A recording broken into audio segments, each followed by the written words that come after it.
No. My marks like from. So they give us some mark, Yeah. and they change it again. Oh, did they? And yeah, and then like there's some issues where like people are Oh, do they submit code that doesn't compile?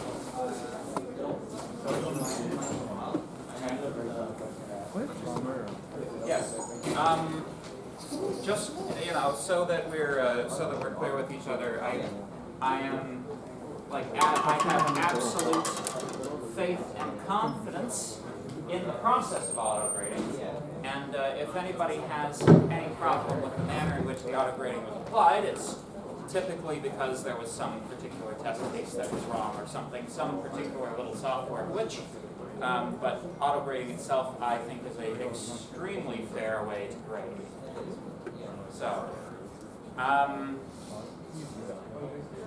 So, any questions? Are we recording? Yep. Awesome. So, if I may have your attention, please.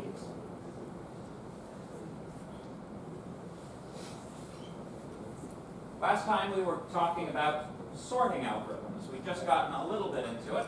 The sorts of things you can do with arrays. It's useful to talk about these types of things. It displays how algorithms become efficient through iterative refinement. So, I promised y'all a demonstration of bubble sort last time, so partially as review and partially just because I have my dice here. How disordered? This needs to be more disordered. Back. All right. So we're going to sort this array via the bubble sort algorithm. Bubble sort is reasonably easy to implement. If you remember no other sorting algorithm than this, at least you know one, but bubble sort is not a particularly good sorting algorithm. It does demonstrate the ability to sort things, but that's about it. So, the procedure for bubble sort. We make a series of passes through the array, comparing adjacent numbers, and if they're in the wrong order, we swap them, and that's bubble sort. All right? So, comparison, fine, fine, fine, swap, swap, swap, swap, swap, swap, swap, swap. So this is why it's called bubble sort. Basically, the name bubble sort sort of derives from the idea that if you hit a maximum, it'll just bubble all the way through to the end. That's where the name bubble sort comes from. So once we have sorted one thing to the top, it is guaranteed to be sorted, so we can examine a smaller subset of the same array in order to sort the rest of it. All right? So we perform the same operation. Looking, looking, looking, swap, look, swap, swap, swap, swap, swap. There we go. Looking, looking, swap, look, look, look, look, swap, swap, swap to it once just because I can. You can't do that in a computer, but I did it. Look, look, look, look, swap, fine, fine, fine, not so much here. Examination, swip, swip, swap, swap, swap. There we go. Good, good, good, good, good. Not good. Swap. Alright, that's wrong. That's correct. There we go. Look, look, look, look. Swap, swap. There we go. Look, look, look. Swap, swap. Look, look, swap, swap. Here. And even though from our own intellectual examination of the situation, we know that this is a sorted array, bubble sort cannot possibly know that. So it will continue to examine these guys. Examine, examine, examine. Examining, there we go, until it hits everything, right? Because the computer is stupid. It doesn't know anything. it just does algorithms. Even things like, these fancy autocompletes that claim sentience are just algorithms. They don't have a human sense of cognition. But anyway, so that's bubble sort. Any questions? Okay, so if we take this particular array, which we're going to be sorting several ways, into account, we perform 13 swap operations and use 21 examinations. So, and this is for an array of size 7, right? The number of times you have to pass through the array is 1 minus the size of the array. Each time you do that, you have to examine all of the elements in that section. Overall, makes the algorithm proportional to the square of the number of elements in the array. This is generally considered a bad algorithm for that reason. So, bubble sort can't tell the number of swaps that are needed before it makes a pass. The same number of examinations will occur regardless of the sortedness or orderedness of the array, right?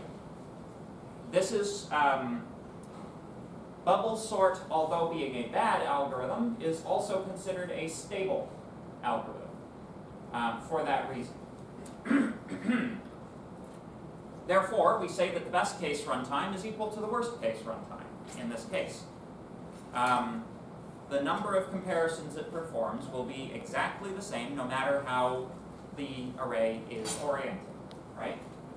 So, let's talk a little bit about math. When we're talking about algorithms, pardon me, we're primarily interested in the performance characteristics of algorithms as expressed as mathematical equations. So, there's software is a strange and interesting field. It's still considered it's kind of getting better, but software is still considered to be kind of the, I want to use an unkind term, but it's like that annoying friend in the friend group that nobody likes, That's software engineering with respect to the other engineering disciplines. Because standard scientific methodology doesn't really work on the analysis of software in the same way that it works on the analysis of, for example, bridges and electric motors. In order to run experiments to see how long an algorithm takes, you have to hold all other variables constant. This is standard scientific methodology, right? You hold all other variables constant, and then you perform an experiment on the variables you're interested in. The problem with software development is that the variables are invariably impossible to hold constant, because the variables are such things as what computer you're executing the algorithm on, what operating system that computer is running, whether Windows is updating, how many simultaneous processes you're running on that computer, right? It has to do with the model of your processor. It has to do with how much RAM you have. There are so many factors that influence the runtime of a program that it is, in any practical sense, impossible to apply standard scientific methodology to the analysis of software. Right? Make sense? So what are we left with? It's not impossible. You can time programs, right? The problem is that the time that a program takes on your computer is not predictive of the amount of time it will take on someone else's computer, and it's also not predictive of the amount of time it will take on your computer 3 hours from now, right? Therefore, any predictions made from the amount of time that a program takes to run on your particular computer is junk science. And, although there has been quite a lot of peddling of junk science lately, we as scientists should maintain we should maintain our standards with respect to scientific epistemology. But, anyway, so, in the absence of strong empirical methodology for the measurement of software, we are left with a primarily theoretic approach. All right? So, the runtimes of algorithms are primarily decided by examination of the algorithm itself rather than the practical running of that algorithm and measurement of it. So, we do things like look through the code, decide how long that code should take based on the composition of the algorithm itself. So, essentially, from this examination of the code, we try to derive a general formula which that algorithm will typically follow.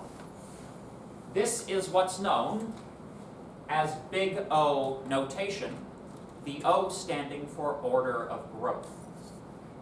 So we are not particularly interested in the amount of time that it takes a computer to sort 100 items, right?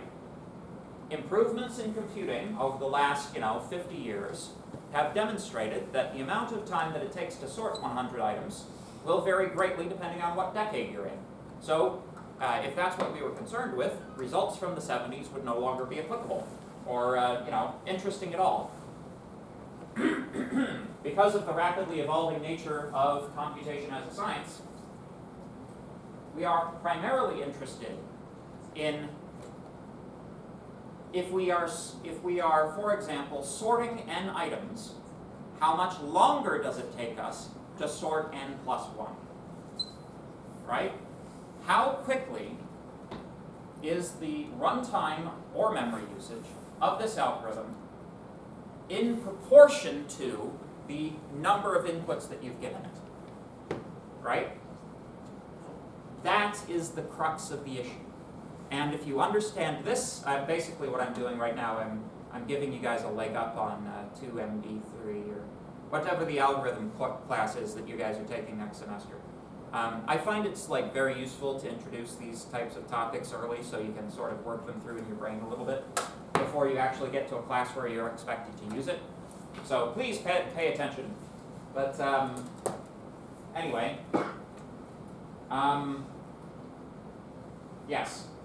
In general, it's how quickly the runtime grows as the input grows. That's the thing that we're most concerned about. So algorithms really do not understate the power of a very good algorithm, right? Using the most advanced hardware optimizations that you can think of, but leaving the algorithm the same, you can get, shall we say, maybe 100 times increase in the speed with which you can calculate things, right?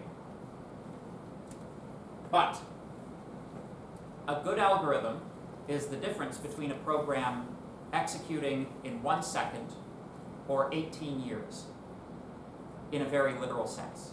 Did I show you guys that graph, the chart previously? Yeah. So a logarithmic algorithm can process 10 million items in less than 30 steps, right? So that's why it's a goal. That's why algorithm research is a very, very important topic in computer science. And no education of software is really complete without having studied algorithms. So the question might be coming to your mind, what do we mean by the size of the input? Generally speaking, this refers to the size of the data structure we are trying to process, measured in number of individual elements contained within it. When we are talking about the size of an array, that should be immediately obvious, right? The size of a graph is the number of nodes in the graph, right? The size of a tweet is the number of characters in the tweet, right? In the case of bubble sort, the size of the input is the number of items that are in the array to be sorted, obviously. In general, the relation of the input to the runtime can be expressed by a mathematical expression. Consider this equation. For the purposes of classifying algorithms, we are concerned only with the largest term. So, basically, if we take a look at the structure of bubble sort itself, right? Overall, we are proportional to the square of the number of elements, right? The number of sort of separate instances we have here in this diagram is proportional to the square, in the same way that, you know, if you have a square, right, and you have a triangle, which has two sides of length n, the area of this triangle is proportional to the area of the square by a factor of 1/2, right? So we're interested in the proportionality, not the particular details, you know, because this is kind of a triangular algorithm, right? The size of the array we have to care about decreases as we process elements, right? Still proportional to the square, though, in the same way that the triangle is still proportional to the size of the square, right? We're interested in the proportionality.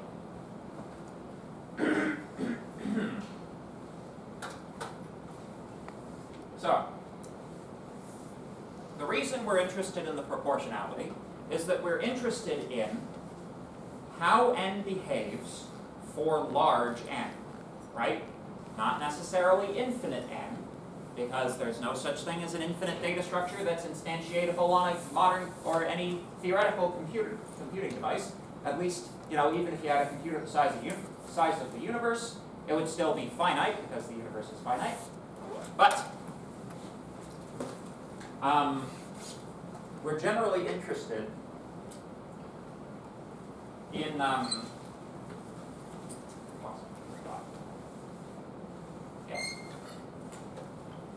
we're interested in which of these terms will overwhelmingly come to dominate the value of the result over time, right? So if you have an equation like this, or on the previous slide, pardon me,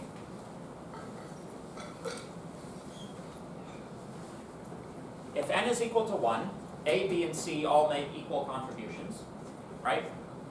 If n is equal to 10, this term pulls 100 units of weight, this one 10, this one 1, right? So over time, as n increases, if n is like, for example, 10 million, the rest of the terms will be absolutely insubstantial in comparison. And according to big O notation, not even worth consideration.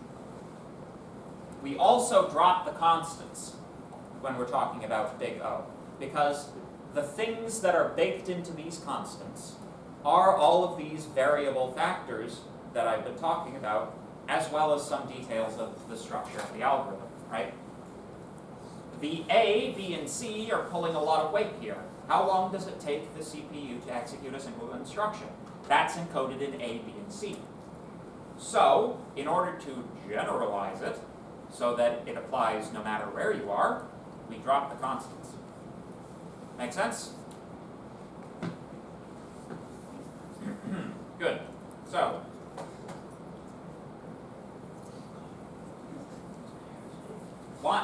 reducing the constant terms is actually an important area of research. Like, they're not unimportant, but for the what we need is a sort of very rough way to categorize and compare algorithms to each other. We need to be able to say, bubble sort is not as good as shell sort. Here's why. Bubble sort is quadratic, and shell sort is n to the power of 3 over 4. Right? You want to be able to perform that type of rough calculation. You want to be able to compare that easily and quickly in your head. Make sense? Good. So, An algorithm's runtime is abbreviated into big O notation. We often refer to this as the complexity of the algorithm. Runtime complexity or memory complexity. The word complexity most of the time refers to what's the big O. Alright? Complexity can be different in best, worst, and average cases, and this can matter. Some algorithms, such as quicksort, which is one of the better general purpose sorting algorithms, actually on paper has a worst case it has a worst case runtime that's actually equal to that of bubble sort, but because its average runtime is so low, it's preferred, right? So we can often take a look at the complexity by looking at the algorithm. Algorithms that contain loops are big O n to the k, where k is the nestedness of the loop. So if you've got two loops nested, that's an n squared algorithm. If you've got three loops nested, that's a cubic algorithm, etc., etc. Right? If you have no loops at all, that's a constant time algorithm, assuming there's no recursion going on. Recursive algorithms, which reduce the size of the input by half each step, are generally speaking big O base 2 logarithm of n. Make sense? Question? Where is the nested loop in bubble sort to make it n squared? So, if you were to do bubble sort in pseudocode, right, you would do something like bubble sort, you know, it's for I in, I'm going to use Python syntax so that you guys, I'm not giving the assignment solution away. For I in array, right, and then for, well, I guess it should be in range from 0 to length of A, right? And then for J in range from I to the length of A, right?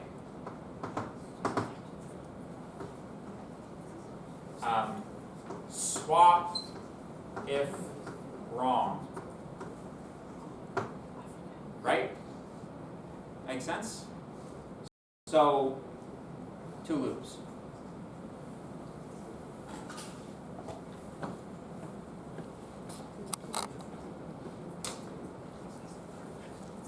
So,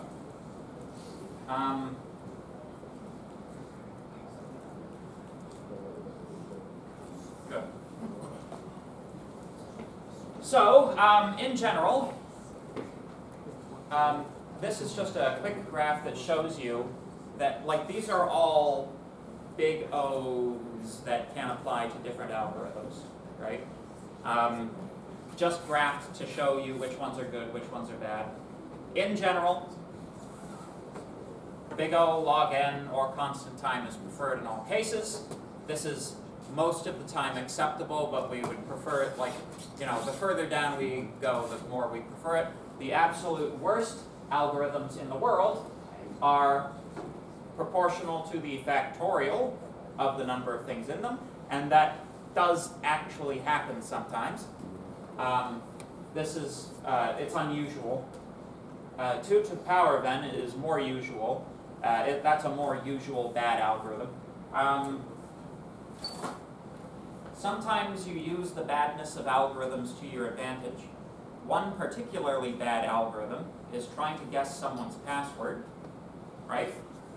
So if we had an efficient algorithm for guessing people's passwords, then all of internet security would have to be fundamentally rethought from the ground up. Probably the entire structure of the internet destroyed and remade in some kind of image that had implicit authentication, instead of the current model of the internet where there's, you know, which supports the idea of complete anonymity, because that's how the graybeards built the internet. But yeah, any questions?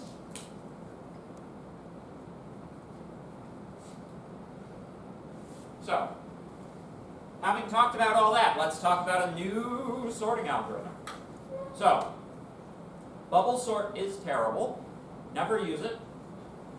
Let's learn a slightly better algorithm, which is still reasonably easy to implement.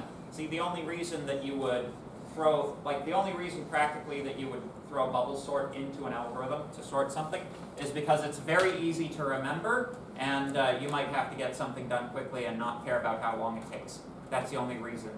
It's your own human limitations would be the only reason. So, insertion sort.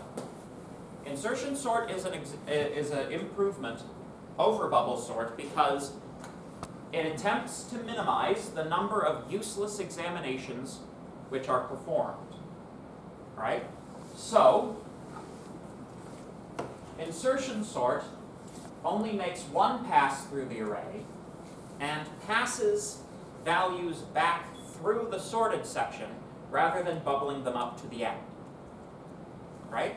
So, the overall algorithm is to examine each element in the array, passing the element back through the sorted section of the array until the correct spot is found for it. Dice demonstration first.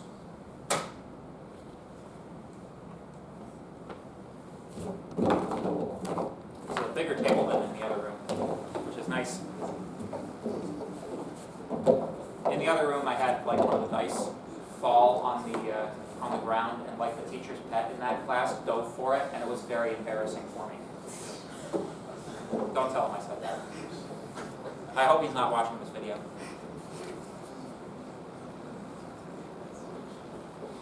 All right, is that relatively?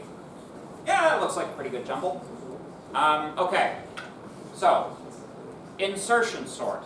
All right, we start at one end. We say this thing is always an array of one element is always sorted by definition, right? So we just say, okay, you're sorted. We then examine the next element. It's a 6. We compare it to this guy. These are in the correct order. So we click that together. That's now the sorted section. Examine the next element. Here we go. It's a 3. Compare the 3 to the 6. Are they in the wrong order? Yes. So you swap them. How about these two? They are in the correct order. So you stop. Performing this on the 4. 4. We swap. That's in the correct order. We stop. Notice that we don't have to perform the rest of the examinations here and here. That's how bubble sort does things, right? What this is really is it's taking advantage of the property of sortedness in the sorted section of the array. Bubble sort does not take advantage of the fact that the end of its array is sorted, right? So we continue. Swap, swap, swap, leave. There we go. Swap, swap, swap. There we go. Swap. There we go. Swap, swap, swap, swap. There we go. Swap. There we go. Swap, swap, swap, swap, swap. There we go. Swap, swap, swap, swap. Da-da-da, and there we go. Sorted. So, you'll notice that didn't take me as long. Just physically, that did not take as long as bubble sort, because it did not require as many redundant examinations, right? So, for each element of the array, the unsorted element is compared to the largest element in the sorted section of the array, which is always adjacent to it by definition. If the unsorted element is smaller than the element it has been compared to, these two elements are swapped, and the unsorted element is then compared to the next largest element in the sorted section. This relies on the property, which is known as the transitive property, which is another math thing. If you have A being less than B, and you have B being less than C, definitionally, and even if you put these guys in, A must be less than C. Right? This is known as the transitive property. This is true of most mathematical systems, but not all mathematical systems. As mechatronics people, you probably won't have to worry about this type of situation unless you decide to specialize specifically in software. I actually had situations in my thesis arise where you couldn't conclude that, but you know, so it goes. So that basically, once you've found the correct position in the sorted section of the array, there's no need to look at the rest of it, which is where insertion sort derives its advantage over bubble sort. Make sense? Any questions? Yes? So this array started with 1 being in the proper spot. What if the first element wasn't? You still do the same thing. Like if this were, you know, like a 5 or something, it would just require more passes back, right? But this, it would still work. Yeah. Yeah, that was just a coincidence. I'll try to make sure that coincidence doesn't happen again. So, visualizing visualizing insertion sort using the same array that we sorted with bubble sort. You'll notice that the triangle goes in the other way, and it's a ragged triangle now instead of just a straight one, right? That's because once we have found the correct position, we stop. Once we have found the correct position, we stop, etc., etc. So, the number of swap operations we require for insertion sort is 13. The number of examinations was 17 for an array of size 7 for that same array. Does anybody remember how many swaps we did with bubble sort? That's correct. So the thing about insertion sort, comparing it to bubble sort, excuse me, they do actually perform the same number of swap operations in the end. It's just the number of examinations which has been reduced. So, in the worst case scenario, it actually has the same worst case runtime as bubble sort, right? Because, okay, so can anybody sort of hypothetically say what the worst case scenario for insertion sort is? Yeah. If it was like in the exact opposite order that it should be. Precisely. So if it's, you know, if the array were like that, right? Okay, thank you. Each position here has to be swapped up right to the end. So another way of saying that, with insertion sort, every element that you examine must be passed all the way to the end of the sorted section, right? So that's an n squared situation. Very good. What's the best case scenario? Yeah, it's already sorted. So that's the best case scenario. Because, except for this guy. There we go. This is the best case scenario for insertion sort because it will just examine each set of adjacent elements, determine that they are already in the correct order, and move on with itself. So that means that the best case scenario for insertion sort is linear time, not quadratic time.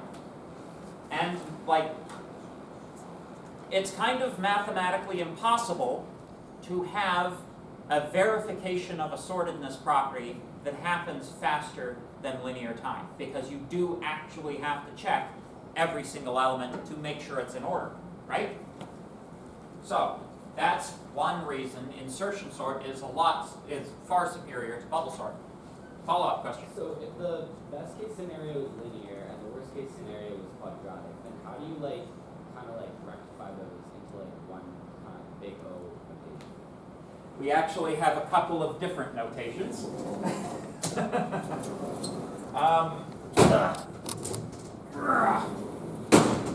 Jesus. All right. So I only told you about big O, right? But there's actually 3 of them, right? So big O is worst case scenario. Big omega, best case scenario, right?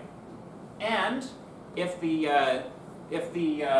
expressions here are the same, we say it's big theta, which is average case scenario, right? Average case scenario. So there's a simple little mnemonic device to remember which one is which. Big O is just worst case, you just have to remember that, right? The lines at the bottom on the graph, that means it's the lower bound, right? The lines in the middle, that means on the graph it's in the middle, right? Yeah. So if we had, so we would say of insertion sort, big O n squared, big omega n. And we would not be able to say big theta anything because these two are different, right? So the lower bound, like theta only exists if the lower bound and the upper bound are the same function, which I know sounds weird, but like you can imagine like some function, right, having the same function multiplied by different constants, both serving as a bound for it. That's what we're talking about with theta. But that's a little bit off topic. But yeah, does that make sense? Yeah. Cool. Any other questions? Good. So, so bubble sort, as I've said a few times, does not care about the sortedness of the algorithm. It will always perform the same number of steps no matter how sorted the algorithm is. However, insertion sort is what we call an adaptive algorithm. Its runtime depends on the degree of sortedness that we have in the array.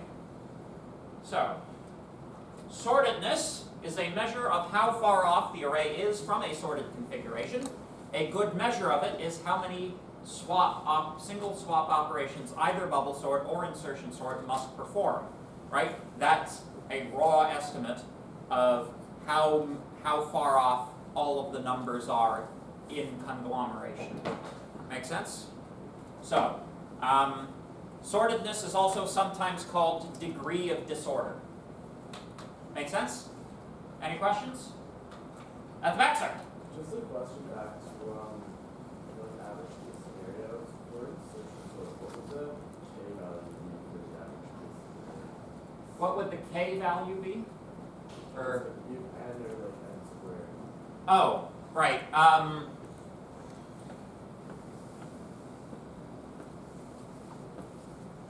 See, it starts getting complicated real quickly. The question we should be asking is, how disordered is the average disordered array? Right? That's the question. You could assume, like one thing that's often done with these types of things is you assume like how much like you guys know like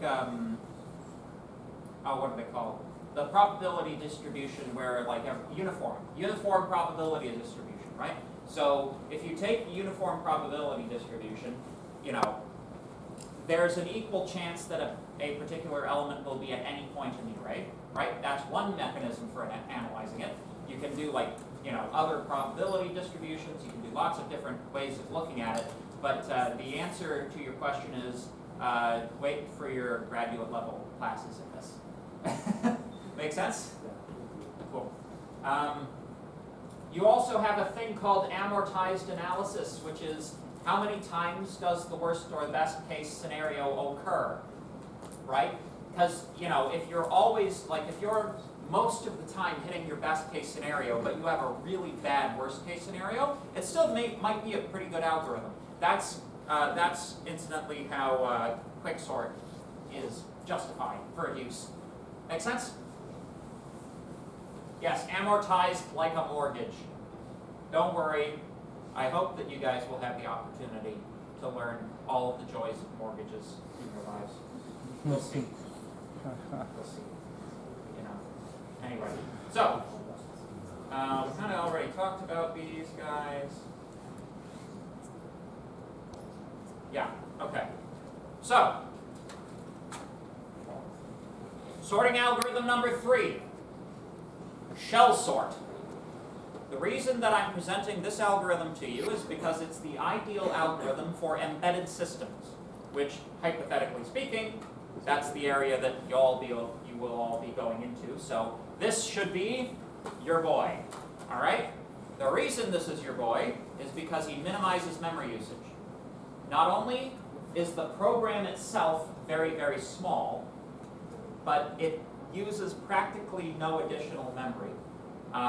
Like there are versions of it you can write that use additional memory. There are versions you can write that don't. You know, the one that you're probably going to do on the assignment is the one that uses more memory, so that's fine.